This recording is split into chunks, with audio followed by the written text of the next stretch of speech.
Hi guys, this is Katie and welcome back to my channel.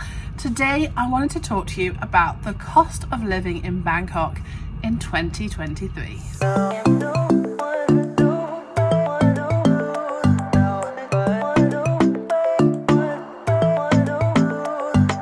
So if you are new here, my name is Katie. I am an expat here in Bangkok and I vlog about my life here. So if that sounds like something you are interested in, then make sure you hit subscribe.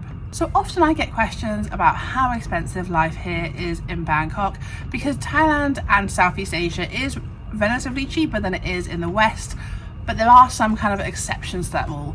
So today I thought I would talk you through some of my experiences of cost of living here as an expat. And there are two of us, so all of the prices I give you are for two people. So if you are traveling here by yourself, then there are times where you will be able to divide that. So let's get stuck into it. Apartments. So we live in a 2-bedroom apartment here in Bangkok, but obviously if you're here by yourself you might get a studio. If you're here as a couple you can still just get a 1-bedroom. We chose to get a 2-bedroom because we moved before the pandemic and we had every intention of having our family coming over once a year. And to be fair, we're not too upset by having 2 bedrooms. We really enjoy having a 2-bedroom place because our 2nd bedroom Callum has converted to like an office. If you don't know, he works online as well, so he is a YouTuber and blogger. We have a blog called Creative Travel Guide that we work on together, so that's what he does when I'm at work.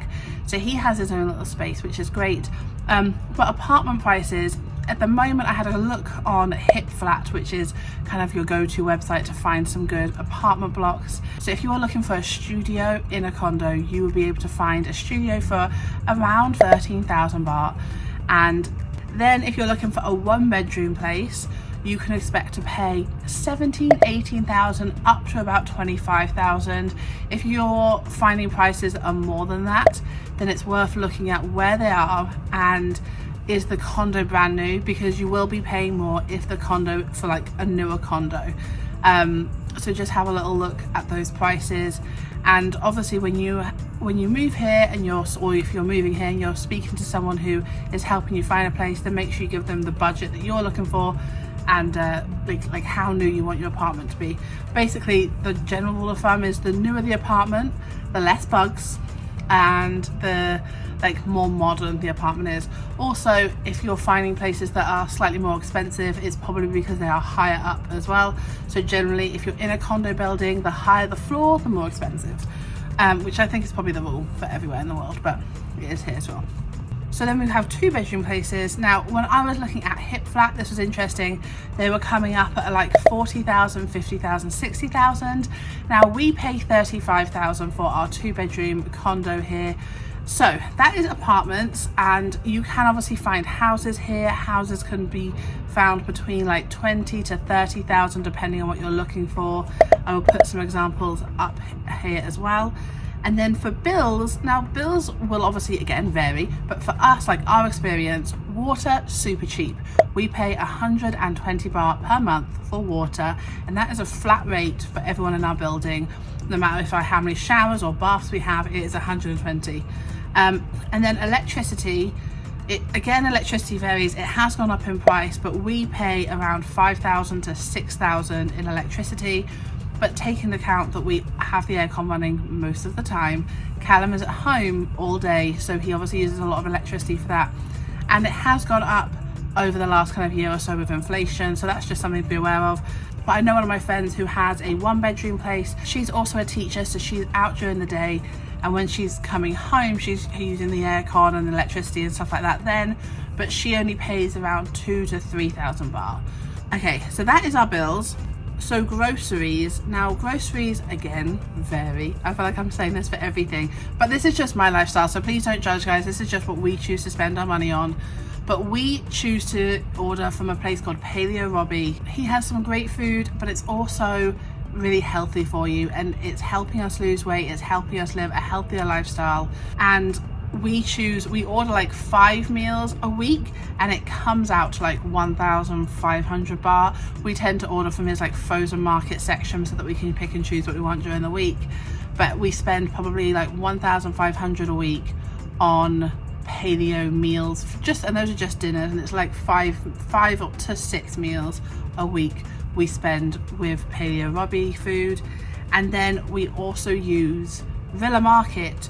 So Villa Market is like a supermarket, and we spend around 2,000 baht a week on that as well. So in total we spend about 3,500 baht a week on groceries, which totals up to about 14,000 a month.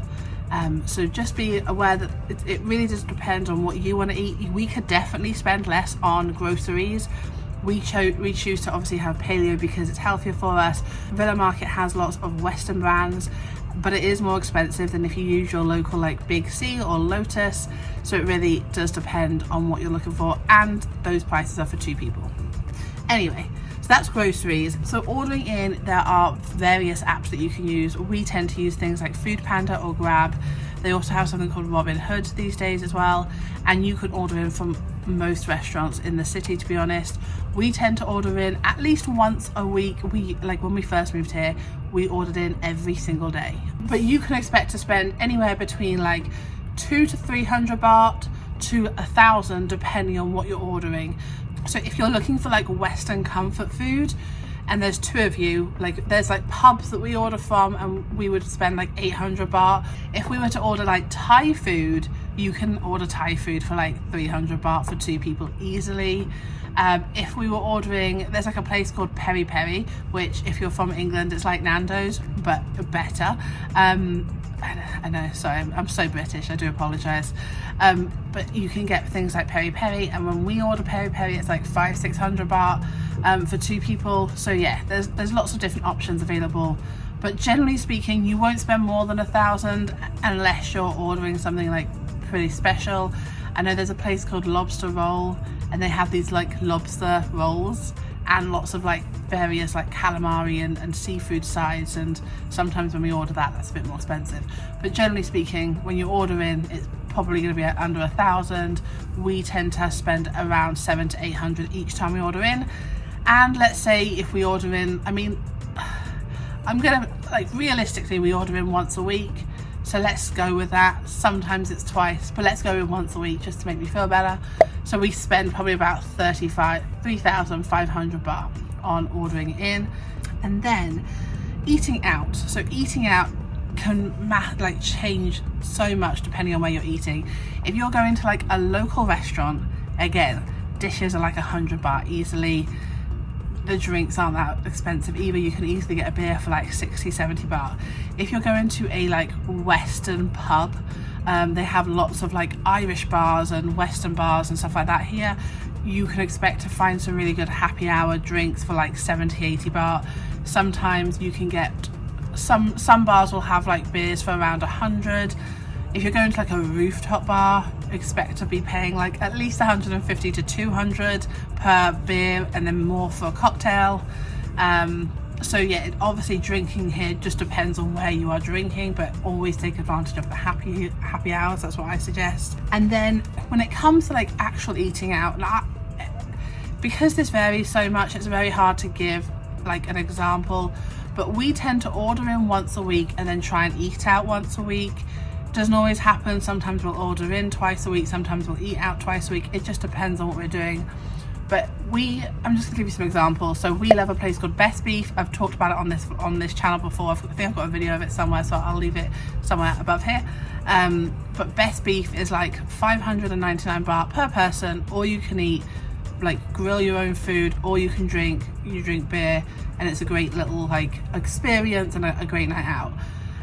So that's 599 baht each, but you can spend less if you're not drinking beer there. There's a place called Lao Garden. I think I've talked about that on here as well. Lao Garden's a wonderful little like place. It has lots of local Thai food, which is great. And we spend probably about 1,300 baht there. Like for 2 people, we always have like a tower of beer. We have like 3 or 4 Thai dishes, and it's a nice little evening. We do that like when it's near the end of like when we're about to go on school holidays, that type of thing. There are lots of Japanese restaurants near us, so we go to a lot of Japanese places, and we easily spend about 1,000 baht at a Japanese place for 2 people.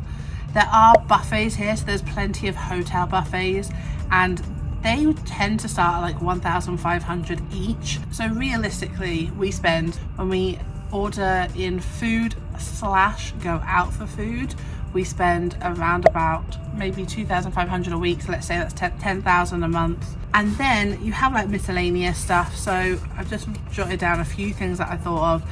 Things like cinema start at 190 baht. We go to there's like a local driving range here where you have like a membership, and it's like 100 baht for 40 balls, whatever, so we might go there. Things like Starbucks, you're gonna expect to pay a similar price to you would in the West, but I think like my coffee, the coffee that I order anyway, is like 140 baht or something like that. If you're going, we go to the football here, those tickets start at 120.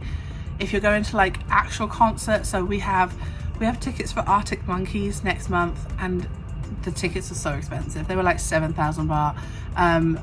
But things like concerts and stuff here are very expensive. So that is something to factor in, because obviously like they don't have big named people come here that often. So they are more expensive than I have ever paid in England to see Arctic Monkeys. But yeah, so that's something to just be aware of. So that's kind of my cost of living here in Bangkok in 2023. Something else actually I forgot to mention was transport, is the BTS. Obviously you can catch the BTS and get around for really affordable prices. I think I'll double check this and put it on the screen, but I think starting prices are like 25-30 baht, maybe 20 baht, something like that. It's around that area. So that is something that we tend to do. We also use Grab taxis a lot, and if you're, for example, if we were going from our home to a shopping mall or a restaurant that's like 20 minutes away, then we can expect to pay about 300 baht. If you're going somewhere that's further away, so sometimes there's like, if we're going to like the old town of Bangkok, which is like 40 minutes away from where we live, that's you're spending more like 500 baht. So it's just kind of like taking that into account. Anyway, that is my summary of cost of living here in Bangkok in 2023. If there is anything I've missed, please let me know in the comments below. I will happily share as much of information as I can, because I know before we moved here I wanted to know the cost of everything, so I could like plan out, so I knew what we could afford in the way of an apartment and all of that type of stuff. So I hope that helps, and I shall see you very soon, guys. Take care. Bye.